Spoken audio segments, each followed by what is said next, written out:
Muy buenos días, iglesia. Muy buenos días, amigos que nos visitan. Que el Dios de toda gracia que nos llamó a su gloria eterna los perfeccione, los afirme, fortalezca y establezca. A Él sea la gloria por los siglos de los siglos. Estamos en el estudio de la epístola a los romanos y estamos viendo la cuarta sección que habla acerca de la soberanía de Dios. Los capítulos 9, 10 y 11 hablan acerca de la soberanía de Dios. El derecho que tiene Dios para escoger a quien le va a servir. ¿Quién le va a servir? La semana pasada ya vimos el capítulo 9. Hoy vamos a estar viendo el capítulo 10. Son 21 versículos y vamos a estar viendo este capítulo. En el capítulo 9 nosotros encontramos el pasado de Israel. Cómo nace Israel, cómo Dios lo escoge. Y estamos viendo en ese aspecto la soberanía de Dios, que Dios es soberano, vemos en el capítulo 9. En el capítulo 10 vemos el presente de Israel. ¿Cuál es la situación, la condición de Israel al día de hoy? 14 de abril del 2019. ¿Cuál es la condición de Israel hasta el día de hoy? Y vamos a estar viendo la justicia de Dios. En el capítulo 11, nuestra próxima cita, veremos el futuro de Israel.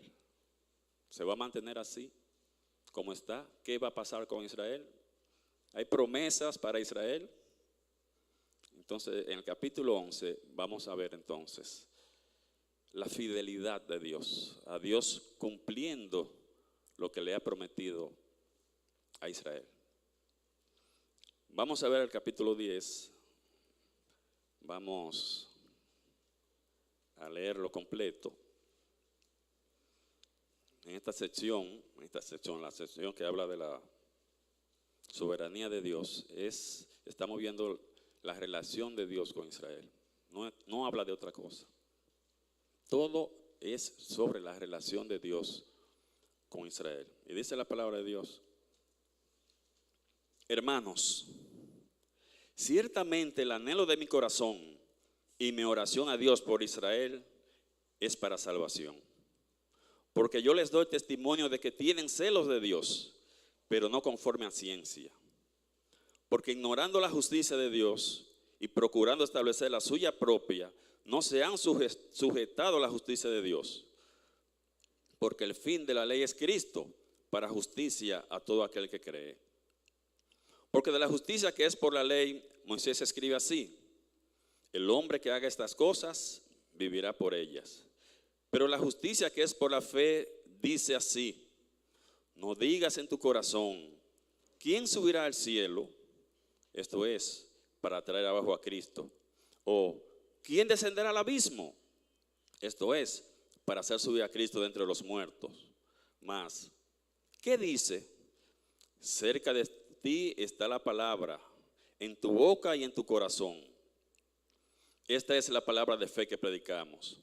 Que si confesares con tu boca que Jesús es el Señor y creyeres en tu corazón que Dios se le levantó de los muertos, serás salvo. Porque con el corazón se cree para justicia, pero con la boca se confiesa para salvación. Pues la Escritura dice: todo aquel que en él creyere no será avergonzado. Porque no hay diferencia entre judíos y griegos. Pues el mismo que es Señor de todos es rico para con todos los que le invocan. Porque todo aquel que invocare el nombre del Señor será salvo. ¿Cómo pues invocarán a aquel en el cual no han creído? ¿Y cómo creerán en aquel de quien no han oído? ¿Y cómo oirán sin haber quien les predique? ¿Y cómo predicarán si no fueren enviados? Como está escrito, cuán hermosos son los pies de los que anuncian la paz, de los que anuncian buenas nuevas. Mas no todos obedecieron al evangelio, pues Isaías dice, Señor, ¿quién ha creído a nuestro anuncio? Así que la fe es por el oír, y el oír por la palabra de Dios. Pero digo, ¿no han oído? Antes bien, por toda la tierra ha salido la voz de ellos, y hasta los fines de la tierra sus palabras. También digo, ¿no ha conocido esto Israel? Primeramente Moisés dice, yo os provocaré a celos con un pueblo que no es pueblo. Con pueblo insensato os provocaré a ira. Isaías dice resueltamente, fui hallado de los que no me buscaban. Me manifesté a los que no preguntaban por mí. Pero acerca de Israel dice, todo el día extendí mis manos a un pueblo rebelde y contradictor. Buen Dios y Padre nuestro, te damos muchas gracias en este día. Por tu fidelidad, por tu misericordia, por tu compasión. Te damos gracias, Señor, por tu paciencia con nosotros. Y te damos gracias por tu palabra, que es lámpara a nuestros pies y lumbrera en nuestro camino. Y ahora te pedimos, Señor, que en este momento que abrimos, que prepare nuestros corazones, que abra nuestros ojos espirituales para que podamos ver la verdad que tú nos quieres enseñar. En el nombre de Jesús. En el nombre de Jesús.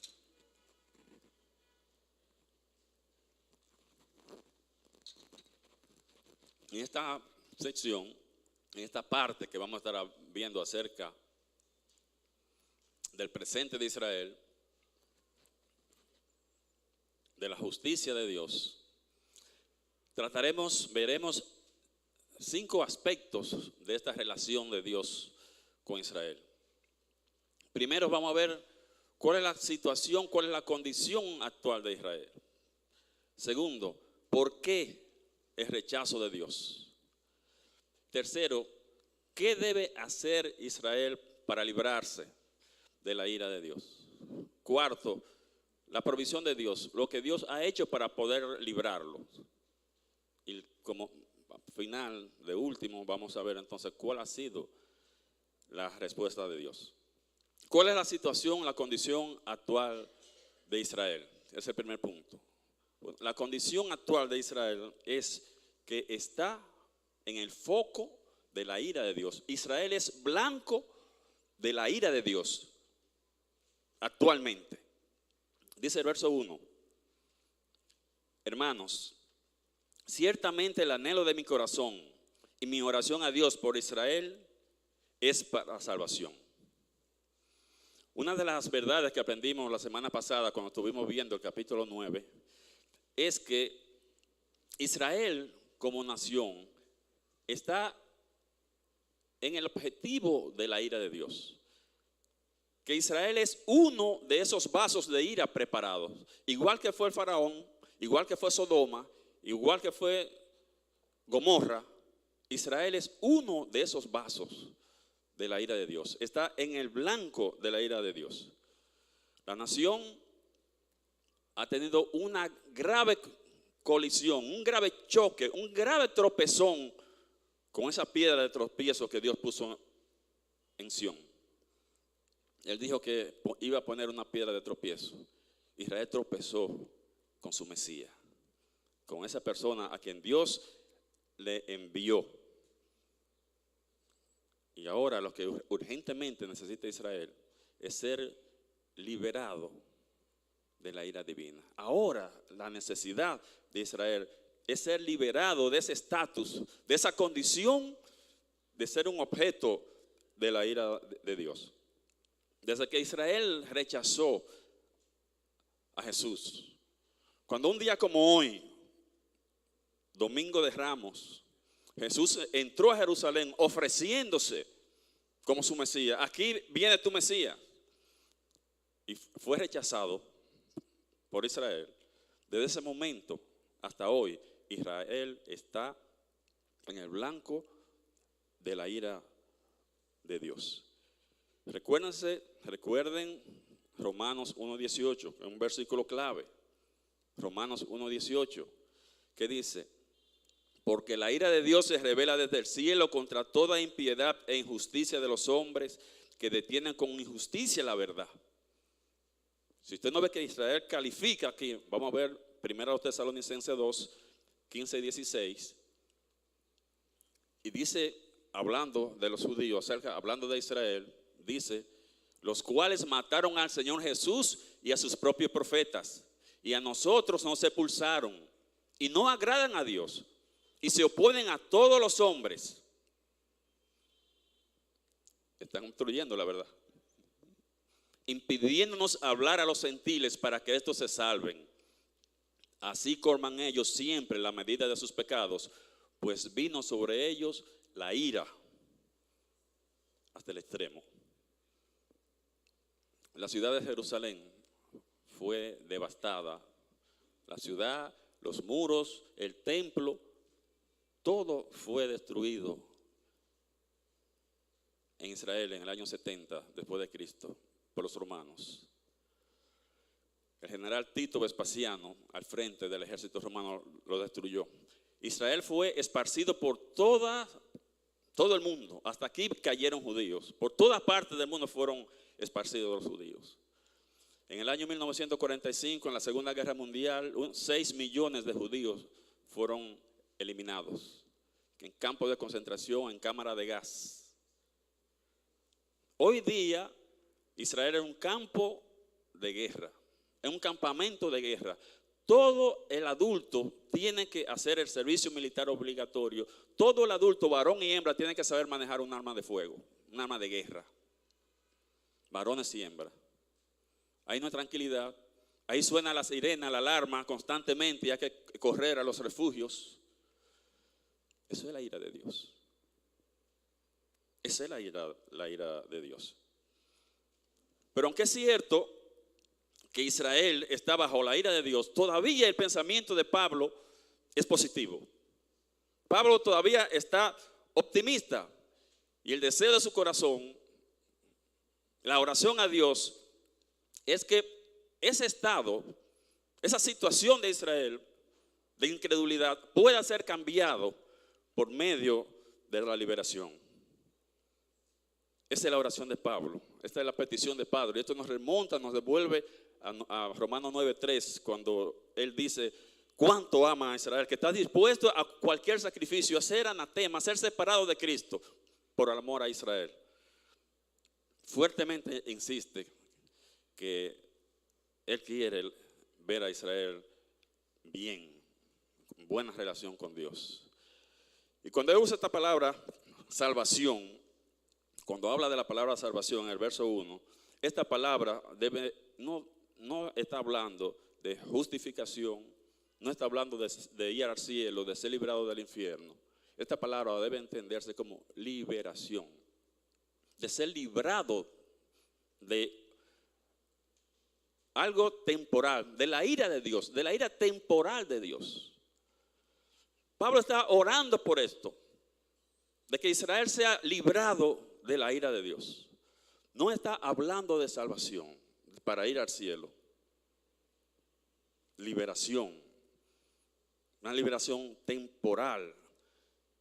Y esa palabra salvación aquí en este capítulo se usa 4 veces.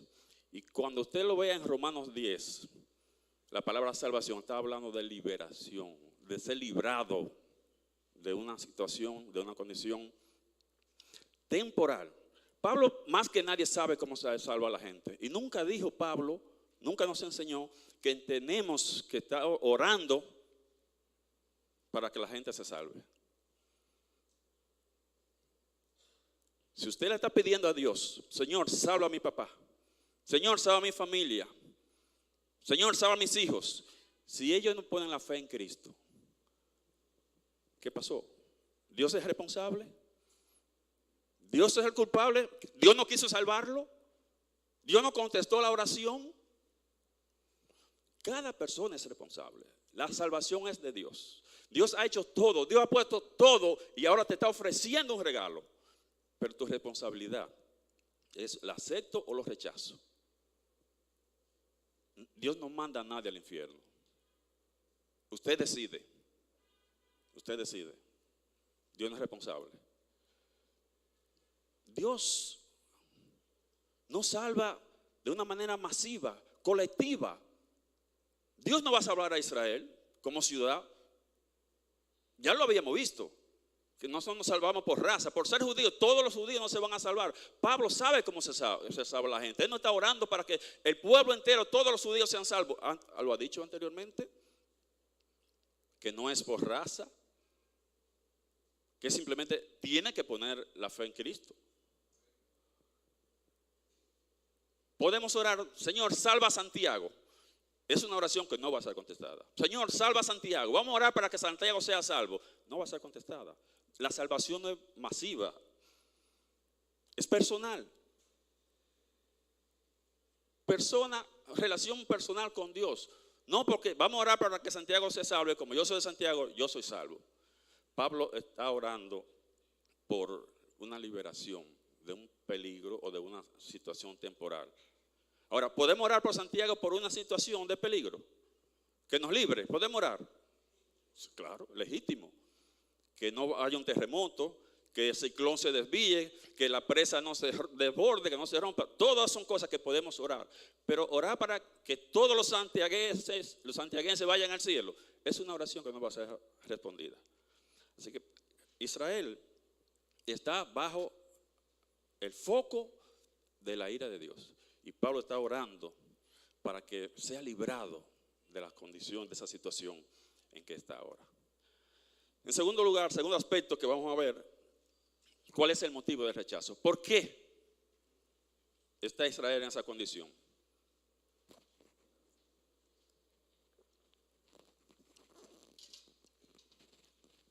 Pablo da varias razones. Yo puse 3. Resumí, tenía 5 razones, pero bueno, si lo que quiero demostrar por qué Israel ha sido rechazado, porque ahora mismo ha sido rechazado, con 3 creo que es suficiente para darnos cuenta. En primer lugar, una razón por la cual Israel ahora mismo siendo rechazado, está bajo el foco de la ira de Dios, es porque su celo estaba basado en la ignorancia. Su celo está basado en la ignorancia. Versos 2 y 3a. Porque yo les doy testimonio de que tienen celo de Dios, pero no conforme a ciencia. La Biblia textual dice, pero no conforme a conocimiento pleno. Tienen celo de Dios, pero no de acuerdo a un conocimiento pleno de la verdad. Cuando vemos ciencia, pensamos en biología, astronomía, no. De acuerdo a conocimiento previo, porque ignorando la justicia de Dios, a pesar de la persecución de que Pablo había sido objeto, de la hostilidad de parte de los judíos, todavía Pablo fue capaz de encontrar algo por lo cual está orando, por lo cual está pidiendo por su nación. A pesar de que ellos tenían un celo real, ellos tenían un celo verdadero, y Pablo podía testificar de ese celo, porque él muchas veces fue víctima de la canalización de ese celo. Ese celo que ellos sentían lo hacía perseguir a Pablo, maltratarlo, encarcelarlo. Entonces él podía testificar y decir, ellos tienen celo de Dios, verdaderamente tienen un celo de Dios. Mire la palabra que dice, tienen celo de Dios, porque tienen celo de Dios. No hay ningún grupo en la tierra que tenga más celo por la religión que los judíos. En todo el mundo, en ninguna parte del mundo hay un grupo que pueda tener más celo de Dios que los judíos. En algunas regiones, la religión es una parte de la vida. Pero para el judío, su vida gira alrededor de la religión. Todo tiene que ver con la religión. Todo lo que hacen es acerca de la religión.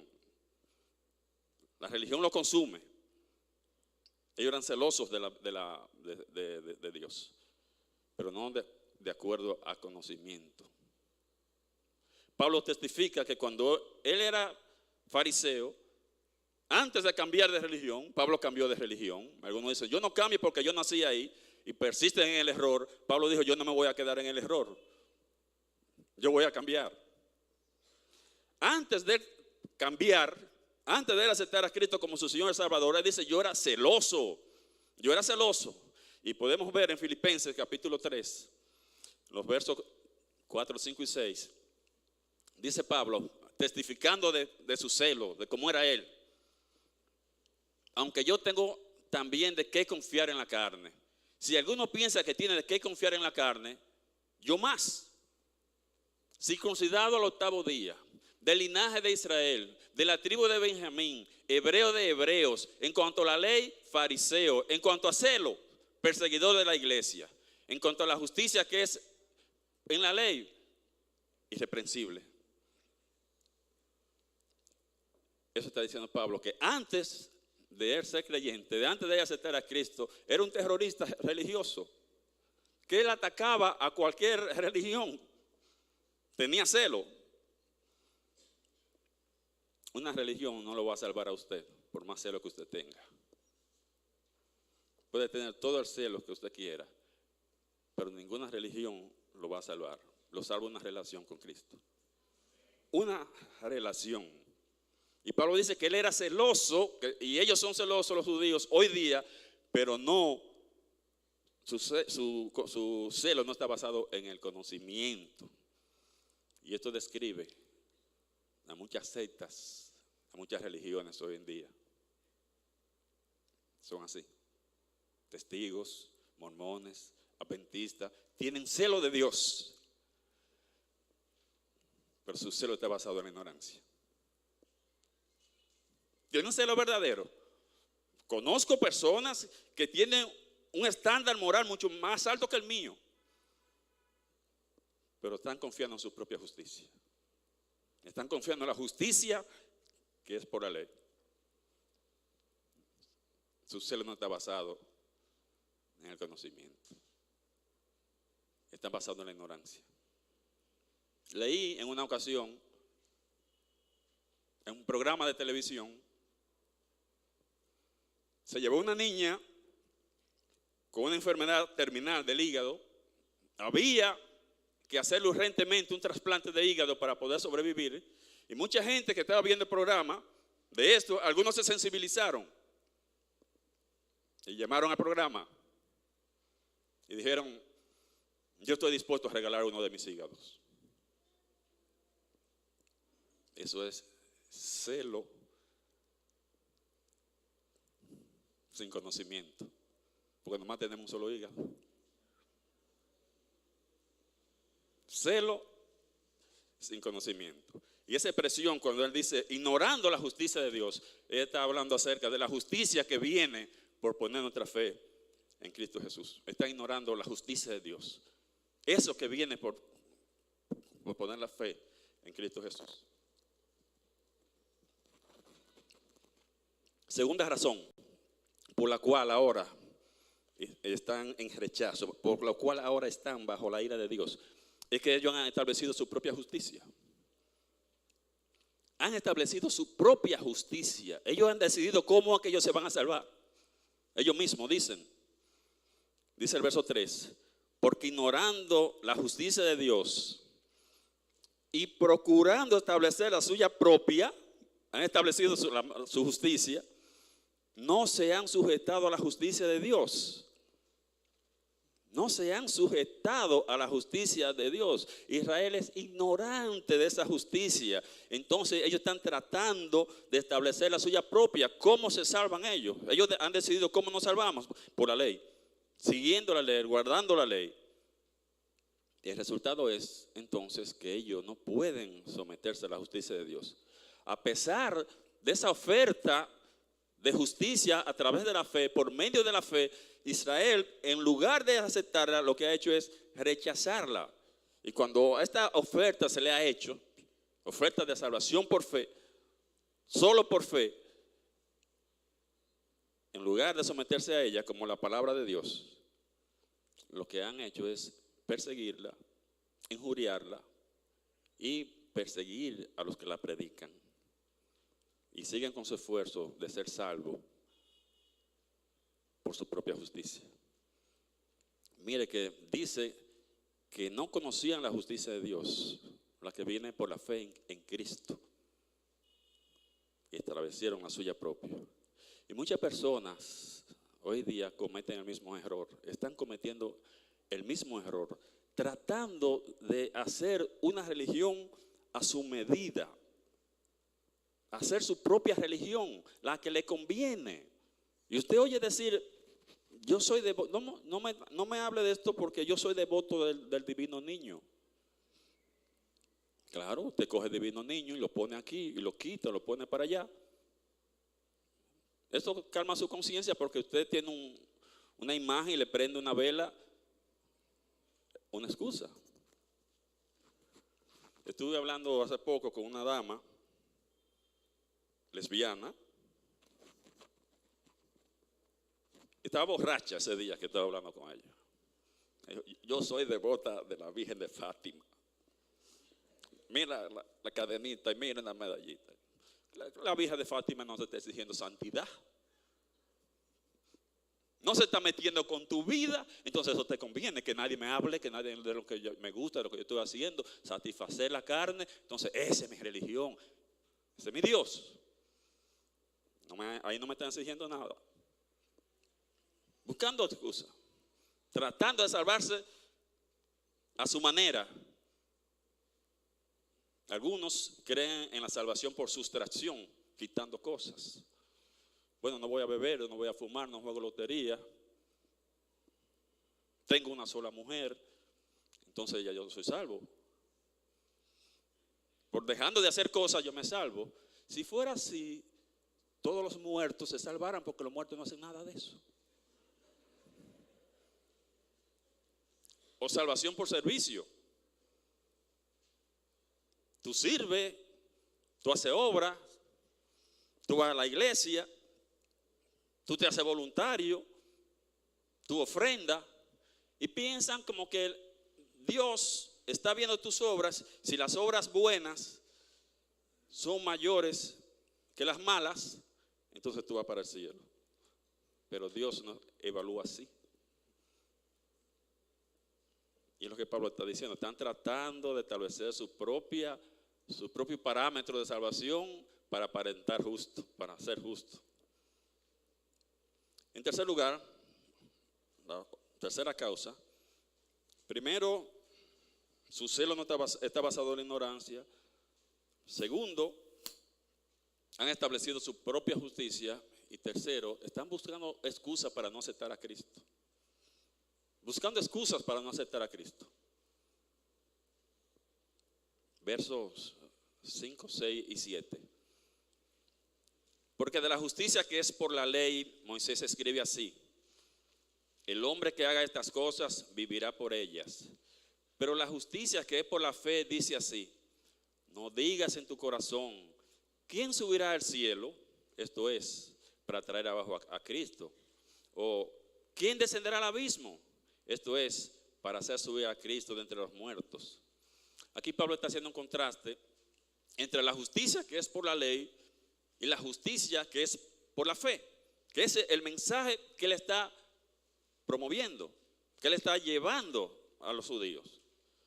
La justicia que es por la fe dice: no diga en tu corazón, no diga en tu corazón. Que tu corazón no tenga la actitud de este pensamiento que dice: Cristo no ha venido todavía, Cristo no ha bajado, necesita que alguien lo baje para que yo lo crea. Entonces Él no ha venido, ¿cómo yo voy a creer en Él? Que suban y me lo bajen y yo voy a creer. Él no ha venido. Es una excusa. Obviamente cuando Israel rechaza a Cristo, cuando un día como hoy en que Él se está ofreciendo como su rey, como su Mesías, como su Salvador, cuando es rechazado, obviamente, automáticamente está asumiendo la actitud de que el Mesías no ha venido. Ese no es, no lo aceptamos, el Mesías falta por llegar. Él viene, pero ese no es. Entonces cuando lo rechaza está diciendo: Él no ha venido.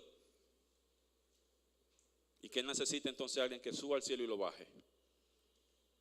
La fe no es así. La fe no es así. Ellos sabían que venía un Mesías, que Dios había prometido un Mesías. Pero al rechazar a Cristo están diciendo todavía no ha venido. Que bajen. Pero la fe tampoco dice, no diga que Jesús todavía está en la tumba. No diga que Jesús no ha resucitado. Los saduceos no creían en la resurrección. No creían en la resurrección. Y estas dos preguntas, no diga en tu corazón quién subirá al cielo. No diga en tu corazón quién bajará a la tumba. Simplemente están representando el pensamiento, el sentir que tienen los judíos acerca de Cristo. Una posición está diciendo, Él no ha venido todavía. Él tiene que bajar. O que lo bajen para yo creer. Pero otra posición está diciendo, Él murió. Y los muertos no resucitan. Él está en la tumba. ¿Cómo yo voy a creer? Eso es lo que nos está diciendo esto. Y el verso 8 dice, no tienen excusa. No tienen excusa para saltar con unas cosas así. No hay excusa. Dice el verso 8, más, ¿qué dice la palabra de Dios? ¿Qué es lo que dice la palabra de Dios? ¿Qué dice? Cerca de ti está la palabra. Está hablando de Israel.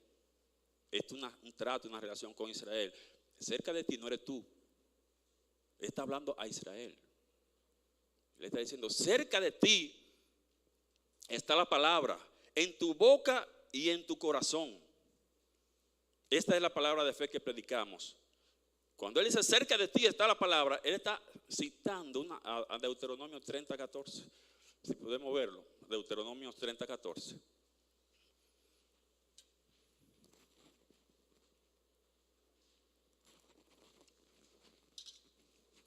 Esto es algo que se le ha dicho a Israel, no a los gentiles. Porque muy cerca de ti está la palabra, en tu boca y en tu corazón, para que la cumplas. Y en Juan 5:39, Jesús dijo, escudriñad las escrituras, porque a vosotros os parece que en ellas encontrarán la vida eterna, y ellas son las que dan testimonio de mí. Ellos tienen la palabra, han recibido la palabra, la tienen muy cerca porque se le ha entregado, la tienen en su boca y en su corazón porque le están cantando todas las semanas. Todos los sábados en la sinagoga están cantando, le están cantando la palabra, la tienen en su corazón porque de la abundancia del corazón habla la boca. Están hablando de la palabra, están cantando, pero no le están haciendo caso o no la están entendiendo. Pero la tienen ahí. Ese mensaje que Pablo le está diciendo, lo tienen al alcance de su mano, lo tienen a su disposición. Está muy cerca de ti. Y en tu boca tú la tienes porque le estás cantando. Nosotros cantamos, decimos cosas, ¿verdad? Y cantamos y no hacemos esto. No decimos mentira, pero la cantamos. Eso sí.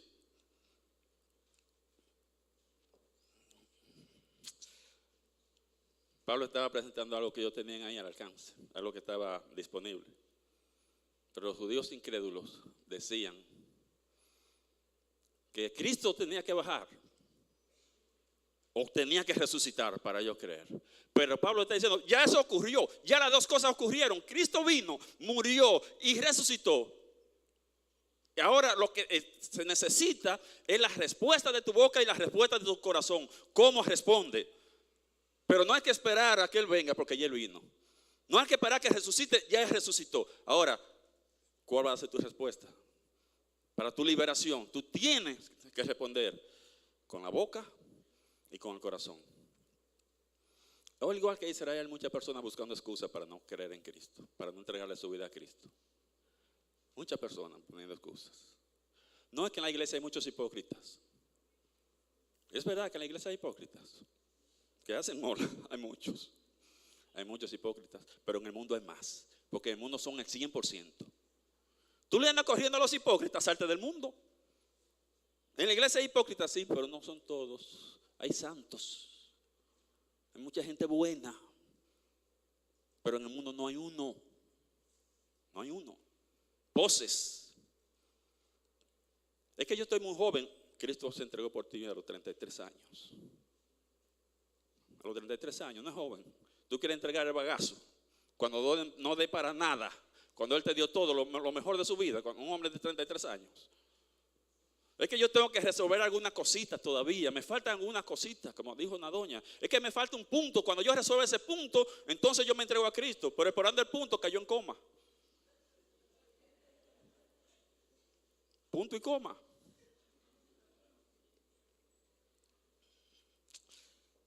Yo te pregunto, ¿cuál es tu excusa? Tú no has aceptado a Cristo como tu Señor y Salvador. ¿Cuál es tu excusa para decirle que no a Cristo? A mí, no sé qué emoción decir. Me duele o me preocuparía que alguien le diga a Cristo que no por mí. Que yo sea el culpable de que una persona rechace a Cristo. Es que en la iglesia hay mucho hipócrita. Mira fulano. Ayer yo estaba en un culto religioso católico. Entonces, subió una persona, ya había alguien al lado de mí, y esa persona subió y con una bata blanca, y dijo, mire, esa me debe $125,000 y no me lo quiere pagar. Y luego sube otra también y dice, mire, esa es una prestamita al 20%. Por eso yo no creo en eso, por eso yo no creo en este asunto.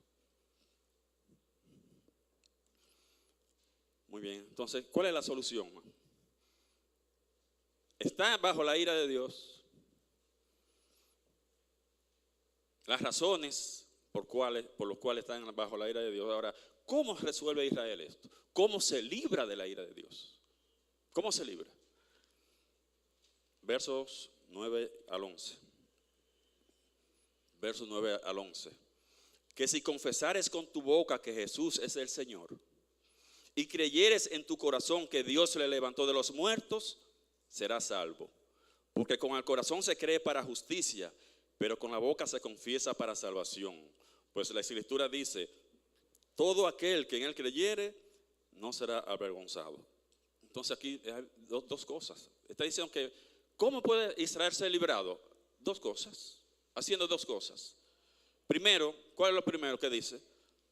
Que si confesares con tu boca. Entonces lo primero dice ahí, tal vez no sea el orden correcto, pero es como aparece el verso 9, y voy viendo verso por verso. Entonces dice dice el 9 que debe confesar. Mis hermanos, él está hablando a Israel. Entiendo lo que dicen muchos comentaristas, entiendo lo que dicen algunas personas, y usan esto para evangelizar. Él está hablando a Israel. Esto no es un asunto general. Debe confesar. Dice que Israel debe confesar con su boca. Obviamente, ese pasaje no está libre de dificultad. Muchos piensan que Pablo está hablando aquí de salvación, de vida eterna, de evitar el infierno. Pero recuerde que él comienza el capítulo 10, en el versículo 1, diciendo que está orando por salvación para Israel, o sea, para liberación. Él está orando para la liberación a Israel. Y aquí dice que está orando para que Israel sea salvo, liberado, salvo de la ira temporal de Dios. Y ahora aquí él está diciendo, ¿cómo puede conseguir eso? ¿Cómo Israel se puede librar? ¿Cómo consigo ser liberado de la ira de Dios? Leí un famoso comentarista. Entonces este comentarista dice, interpretando este versículo, que para ser salvo se necesitan dos cosas. Tenemos que confesar con nuestra boca y tenemos que creer en el corazón. Eso es un argumento. Él dice, porque usted puede confesar sin creer. Y también usted puede creer sin confesar y no ser salvo, porque los demonios creen y no son salvos. Mire, por más comentarista que sea, yo no puedo repetir eso. No sé si ustedes podrán sostener eso y decir eso es así. El asunto es que la Biblia dice que hay un solo requisito para ser salvo, no hay dos. Nunca en ninguna parte aparece la confesión como un requisito para ser salvo. ¿Y qué vamos a hacer con todos esos versículos que dicen, cree en el Señor Jesucristo y será salvo? Sin hablar de la confesión. ¿Qué hacemos con esto? ¿Son dos requisitos? ¿O uno solo? Creer. Es la fe solamente. La respuesta de la boca dice, tiene que haber una respuesta de la boca, tiene que haber una respuesta del corazón. Y la respuesta de la boca debe ser una confesión enmarcada en los términos de reconocer el señorío de Cristo, reconocer que Jesucristo es el Señor. Pero ese reconocimiento va unido a una oración, a una petición para que nos libre, o para que libre a Israel. Como dicen los versos 12 y 12, porque no hay diferencia entre judío y griego, pues el mismo que es Señor de todo es rico para con todos los que le invocan, porque todo aquel que invocare el nombre del Señor será salvo. Confesar, clamar, aquí no significa que usted le diga a la persona que está al lado, Jesucristo es el Señor. Es usted apelar al señorío de Cristo. Es usted decir, Señor, tú eres el Señor. Jesús, tú eres Señor, tú eres el único que me puede librar de esto. No es decir, Jesús es el Señor. Es usted reconocer ese señorío, apelar a ese señorío como la única persona que podía librar a Israel. Porque Él es el Señor. Nadie más podía hacerlo. Él es el Señor. Un judío convertido podía sentirse tentado a poner su fe en Cristo y quedarse calladito y no decir nada, por miedo a sus correligionarios, por miedo a sus hermanos judíos.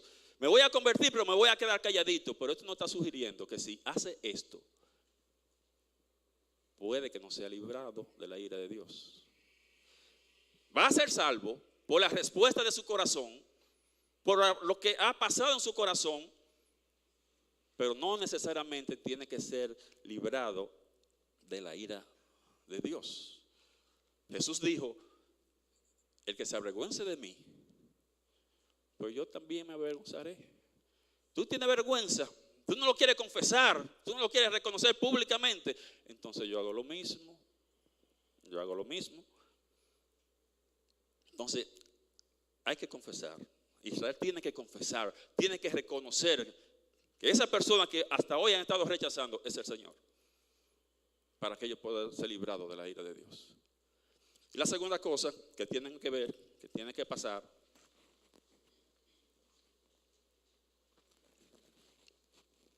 es aceptar a Cristo como su Salvador o como su Mesías.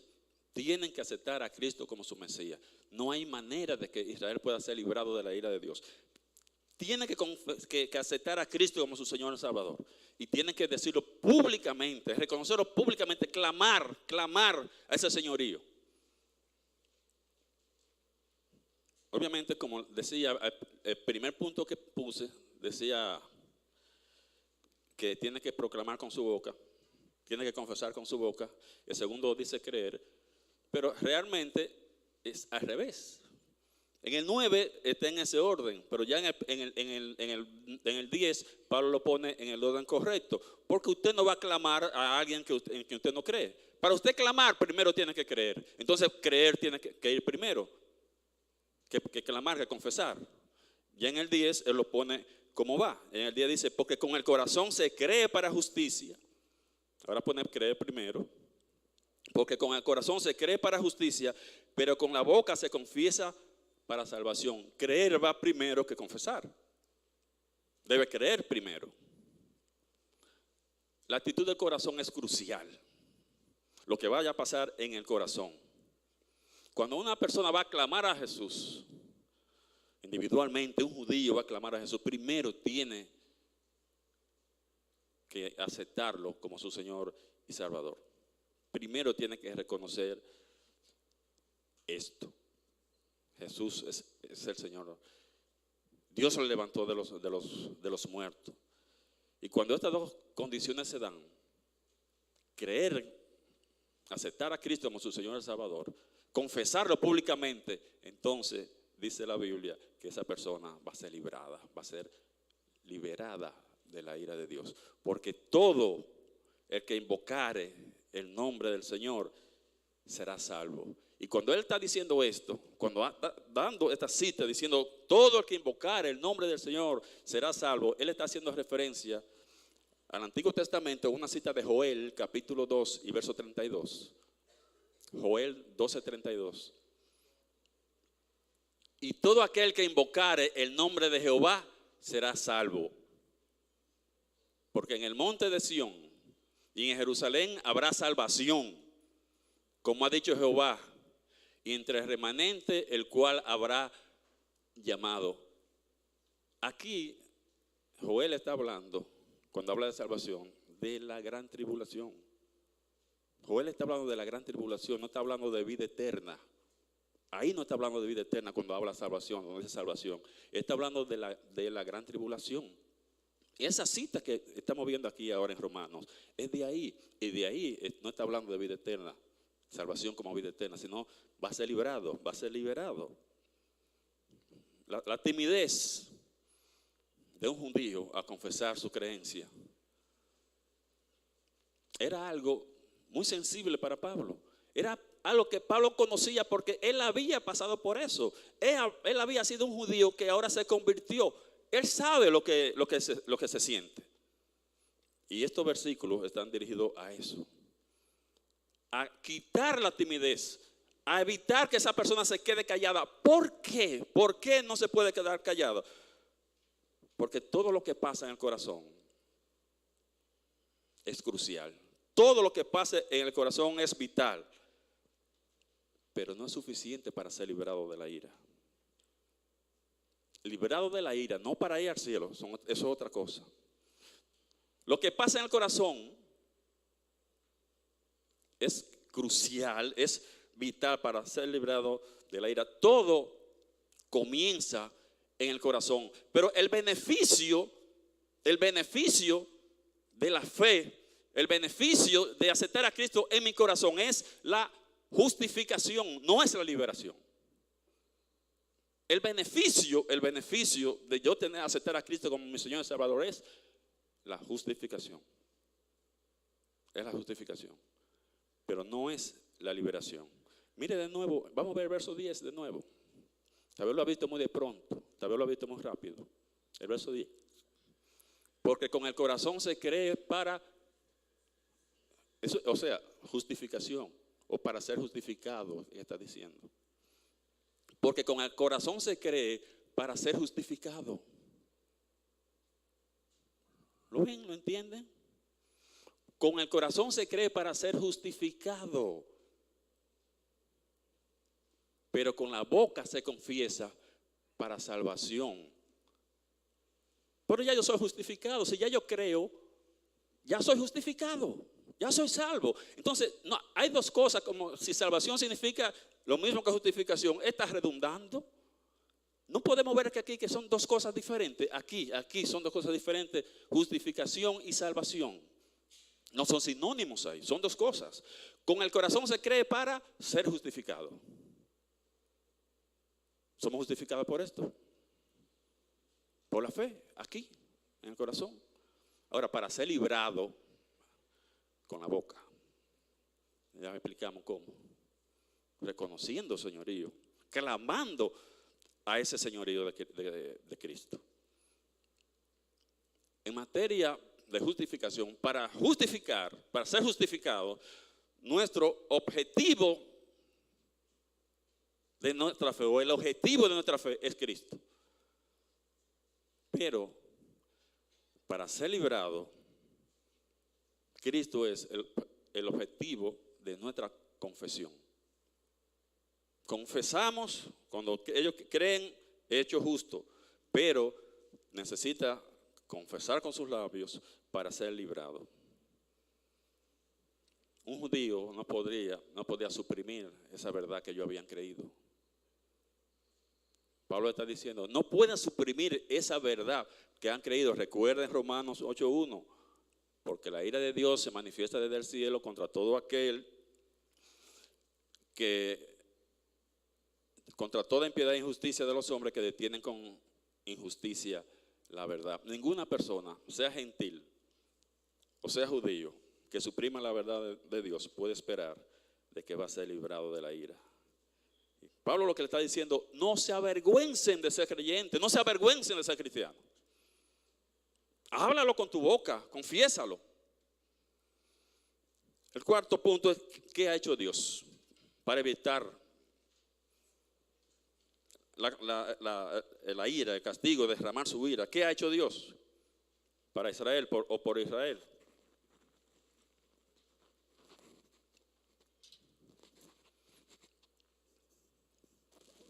¿Qué Él ha hecho? Él ha enviado predicadores. Dios ha enviado predicadores, mensajeros a Israel.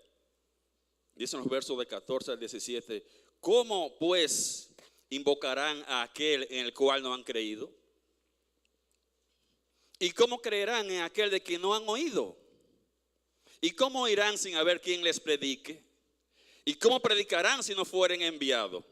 Como está escrito, cuán hermosos son los pies de los que anuncian la paz, de los que anuncian buenas nuevas, mas no todos obedecieron al evangelio.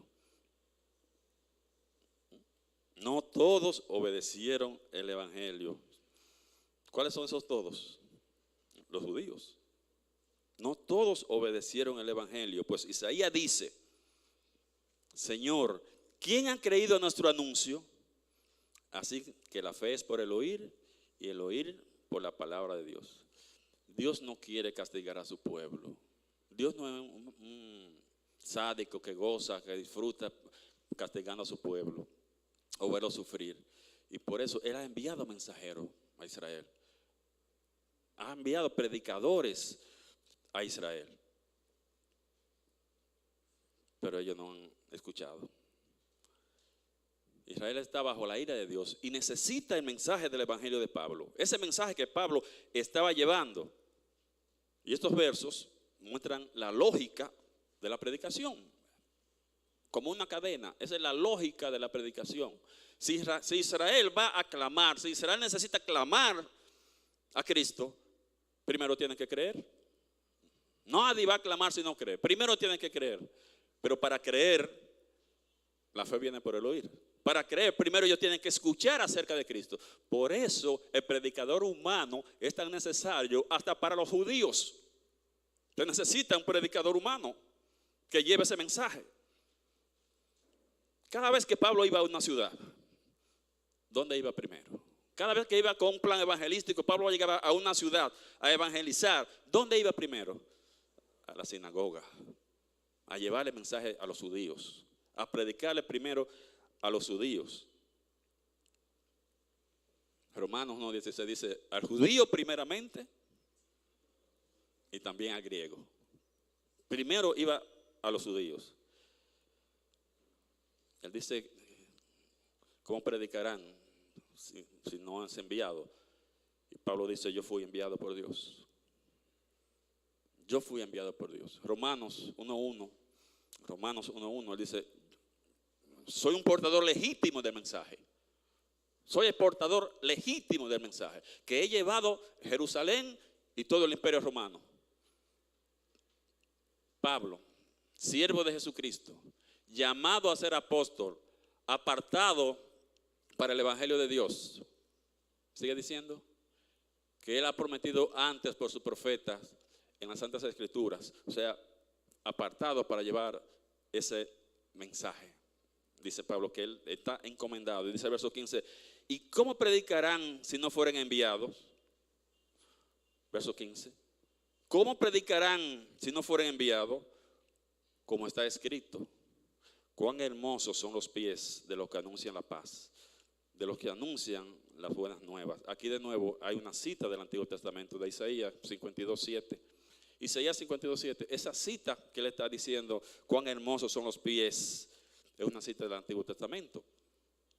Cuán hermosos son sobre los montes los pies del que trae alegres nuevas, del que anuncia la paz, del que trae nuevas del bien, del que publica salvación, del que dice a Sión, tu Dios reina. De nuevo, salvación está hablando de liberación, de librar. Aquí él está hablando de la liberación de Israel del cautiverio.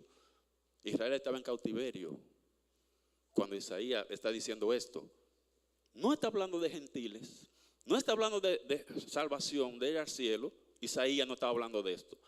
Miremos. Cuán hermosos son sobre los montes los pies del que trae alegres nuevas. Del que va a decir, Dios nos va a liberar, o nos liberó. Del que anuncia la paz, del que trae nueva del bien, del que publica salvación, del que dice a Sión, tu Dios reina. Y siguen diciéndolo, versos 8 y 9.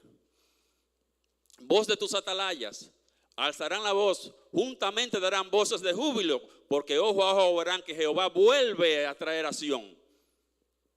Liberación, ellos estaban en cautiverio, esa es la salvación. Cantad alabanzas, alegraos juntamente, soledades de Jerusalén, porque Jehová ha consolado a su pueblo, a Jerusalén ha redimido. Él está hablando en esa cita, cuando ha citado a Joel, igual, de esa salvación, liberación de una calamidad temporal, de una crisis temporal. La solución al problema de Israel estaba a la mano, al alcance, tenían la palabra en la mano, en su boca y en su corazón. La palabra había sido predicada. Ahora, ¿cuál fue la respuesta de Israel? ¿Cuál fue la respuesta de Israel? Ha rechazado el mensaje. Israel ha rechazado el mensaje. Si la fe viene por el oír, si la palabra había sido predicada, pura, ¿qué faltaba entonces para que Israel fuera liberado? ¿Qué faltaba entonces? La fe no viene por el oír. Si oye van a clamar. Y si claman van a ser liberados. ¿Qué faltaba entonces para que fueran liberados? La respuesta es fe en la palabra predicada. No creyeron. No creyeron. Dice del 16 al 21. Dice del 16 al 21. Mas no todos obedecieron al evangelio. No quisieron, rechazaron. Algunos, pero como nación, como un todo, como nación, rechazaron. Como nación. Algunos creyeron como personas, individualmente. Pero como nación, rechazaron. Mas no todos obedecieron al evangelio. Pues Isaías dice, de nuevo, cita Isaías, Señor, ¿quién ha creído a nuestro anuncio, a nuestro mensaje? ¿Quién ha creído esto? Una pregunta retórica, nadie. ¿Quién ha creído? Nadie. Así que la fe es por el oír y el oír por la palabra de Dios. Pero digo, no han oído. El problema de Israel era que no habían oído. Y él se pregunta, pero es que ellos no han oído. Antes bien, al contrario. Antes bien, al contrario. Por toda la tierra había salido la voz de ellos. Por toda la tierra ha salido la voz de ellos. O sea, Jerusalén y todo el imperio romano. Pablo llenó de la palabra de Dios todo Israel, todo el imperio romano. Antes bien, por toda la tierra ha salido la voz de ellos y hasta los fines de la tierra sus palabras. Hasta lo último. También digo, ¿no ha conocido esto Israel? Está hablando de Israel, mis hermanos. Subrayen, miren que está hablando de Israel. ¿No ha conocido esto Israel? Primeramente Moisés dice, yo os provocaré a celos con un pueblo que no es pueblo. Con pueblo insensato os provocaré a ira. E Isaías dice resueltamente, fui hallado de los que no me buscaban. Me manifesté a los que no preguntaban por mí. Pero acerca de Israel dice, todo el día extendí mis manos a un pueblo rebelde y contradictor. Israel. Está hablando de Israel. Él comienza diciendo que está orando por Israel, que su oración es para salvación, y termina diciendo, lo han rechazado. Esa cita de Isaías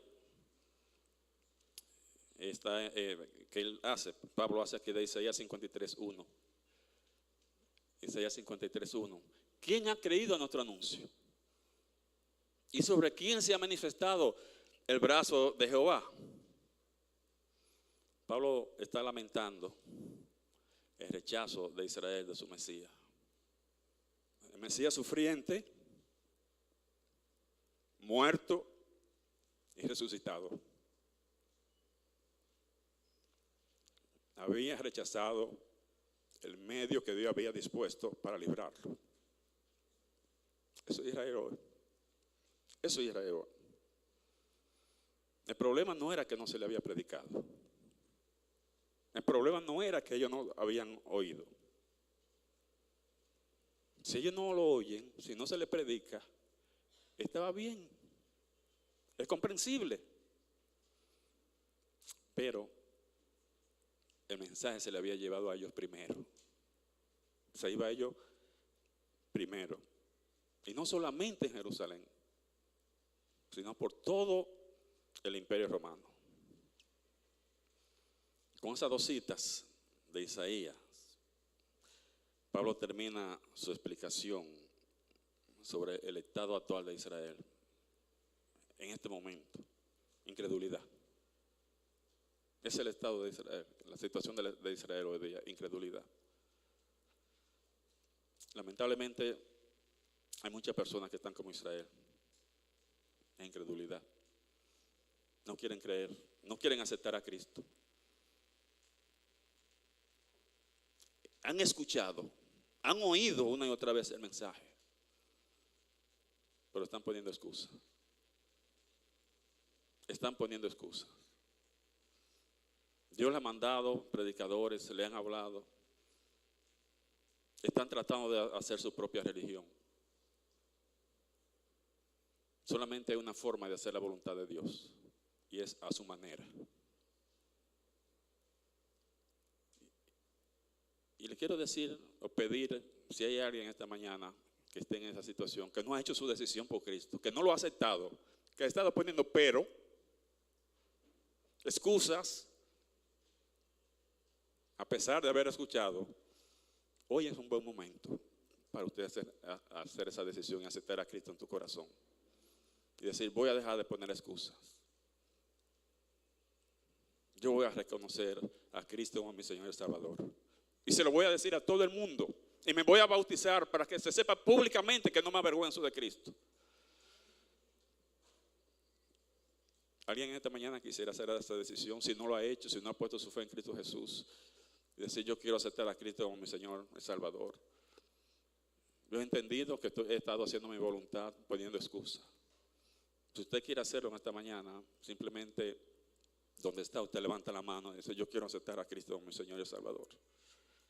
Y nosotros simplemente vamos a estar orando por usted, reconociéndole, recibiéndole en la iglesia como nuestro hermano, como miembro de la familia de Dios.